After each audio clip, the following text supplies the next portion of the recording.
sound is the first, you know, as you said, that's the first thing. That's the first thing you hear. I mean, you know, it always seems to me that you can go much, much further with just a nice sound and a good sense of rhythm, you know, and phrasing. Like that'll already take you a huge amount of the way there, you know, without all the fancy stuff even. So yeah, I mean, sound is something that I've thought a lot about, and I continue to think about. I continue to learn new things about it. Unfortunately, I'm not one of those guys who can explain it too well as far as what I do. You know, for me, it's been a long process of trial and error. You know, just seeing what works.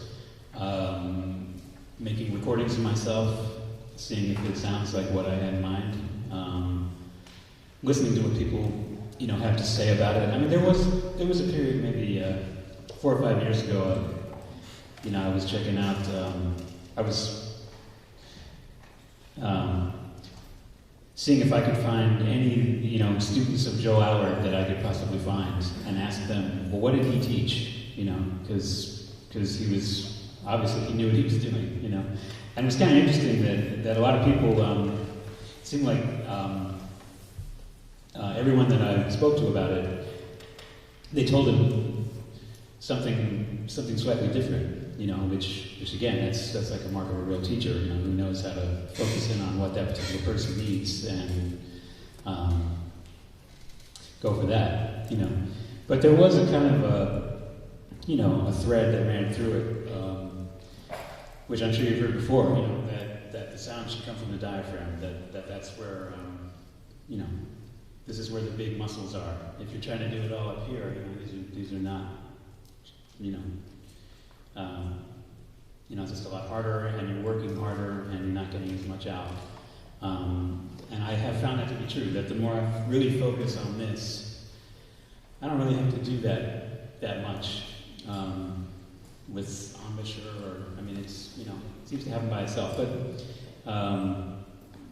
But again, it's after like many episodes of trial and error about embouchure and you know, making sure that the intonation is good and doing harmonics. I mean, you know, there's all the basic stuff that people tell you to do. I would say is actually worth doing. You know. And then after that, it gets into another realm too. Because I always, while I was checking all this out, I think I always had an idea of what I wanted to sound like.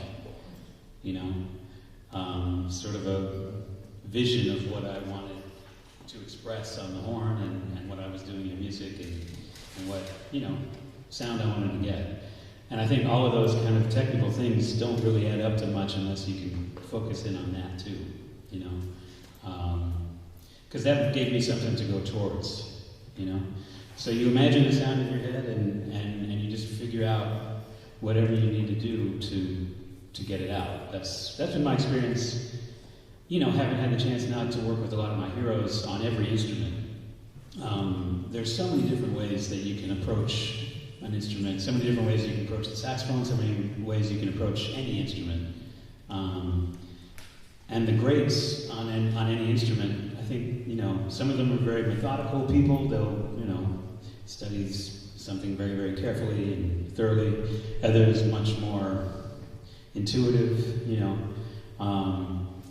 But I say that there's a couple things I've noticed that they all have in common. One is this kind of idea of what they want to sound like, just a basic idea of what they're trying to do with music.